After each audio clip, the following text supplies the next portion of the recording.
नमस्कार दोस्तों, आज हम आप सभी को छठी मैया के लीला के बारे में एक बहुत सुंदर कहानी लेकर आए हैं।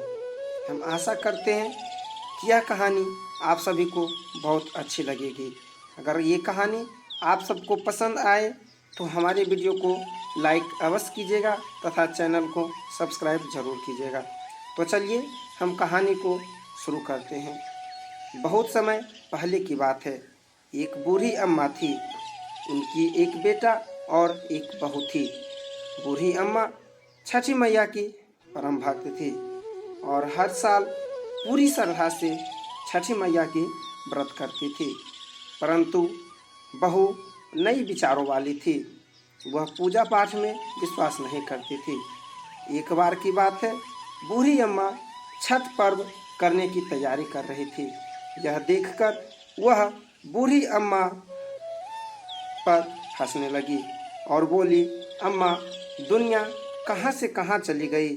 लोग आसमान को छू रहे हैं और आप अभी तक अंधविश्वासों में ही जी रहे हैं।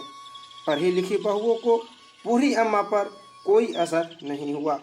वह बस अपनी तैयारियां करती रही। बहू फिर बोली, ये सब बेकार की बातें हैं। इस उम्र में 3 दिन तक भूखी रहोगी तो खुद पर ही मुसीबत लाओगी। न जाने क्यों भूखे प्यासे लोग खुद को सताते हैं।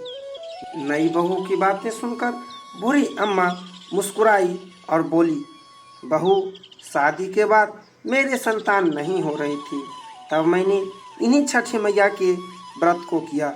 तब छठी मैया ने मेरी पुकार सुनी और ये तेरा पति छठी मैया का ही प्रसाद है। तो भी इस वर्ष छठी मैया की व्रत कर। माता रानी तेरी भी पुकार सुनेंगी और तेरी गोद भी हरी हो जाएगी। परंतु नई युग की नई सोच वाली बहू किसी की कहाँ सुनने वाली थी। तब बहू बोली, मैं पूजा पाठ नहीं करने वाली। सुंदर पति मिला है, जीवन में हर सुख मिला है, आलीशान घर है, दिन रात मस्त रहती हूँ। मेरे जैसा धनवान पूरे गांव में कोई नहीं है। सासू माँ इस दुनिया में कर्म प्रधान है। बूढ़ी अम्मा के लाख समझाने पर भी बहू पर कोई असर नहीं हुआ। वो नास्तिक थी।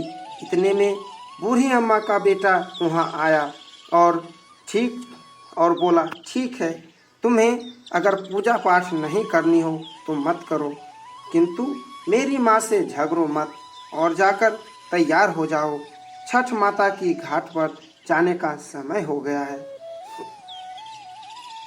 बिना रुचि के बहू छठ घाट पर चली जाती है और वहाँ जाकर पूजा करने की बजाय मेला घूमने चली जाती है।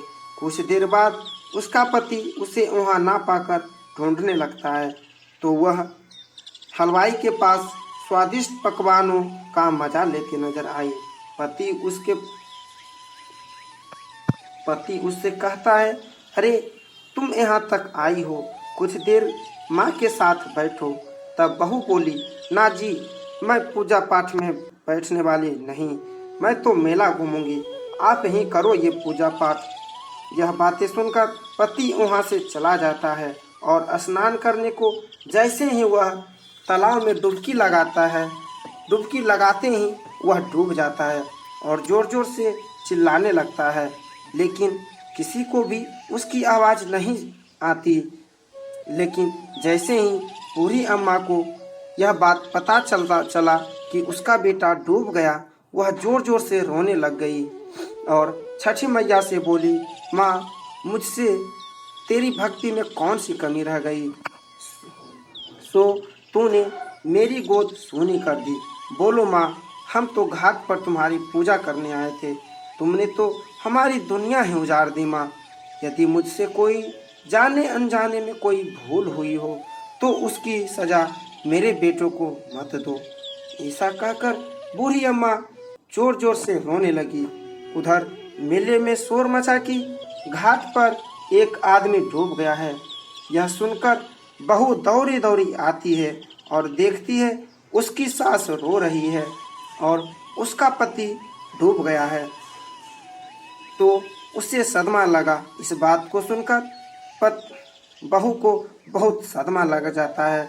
वह भी जोर जोर से चिल्ला चिल्ला कर बूढ़ी अम्मा से कहती है, मैंने पहले ही कहा था अम्मा, ये छठ के चक्कर में मत पड़ो। ये ढोंग है, अंधविश्वास है।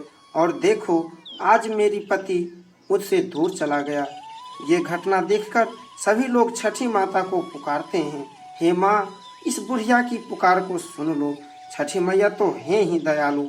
माता कभी अपने भक्तों को निराश नहीं करती।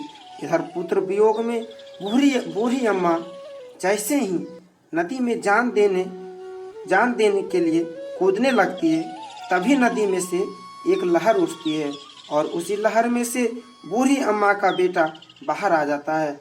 ये देख छठ घाट पर खड़े सभी लोगों की आंखें खुली की खुली रह जाती है। बूढ़ी अम्मा खुशी से रोने लगती है।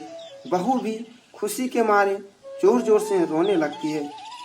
इतने में तेज गर्जना के साथ छठी मैया प्रकट हुई और बोली, मैं कभी भी अपने बच्चों का अहित नहीं करती। मैं तुम्हारी आंखों से अज्ञान का पर्दा हटाने के लिए मैं तुम्हारे पति को पानी में डुबाया था। मैं तो सदैव अपने भक्तों की रक्षा करती हूँ। इस कलयुग में जो भक्त मेरी पूजा करता है, मैं उसकी हर इच्छा पूर्ण करती हूँ।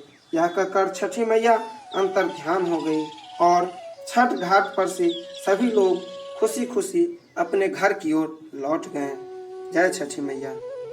आप सभी को यह कहानी सुनकर कैसी लगी, कमेंट कर आप हमें ज़रूर बताइएगा।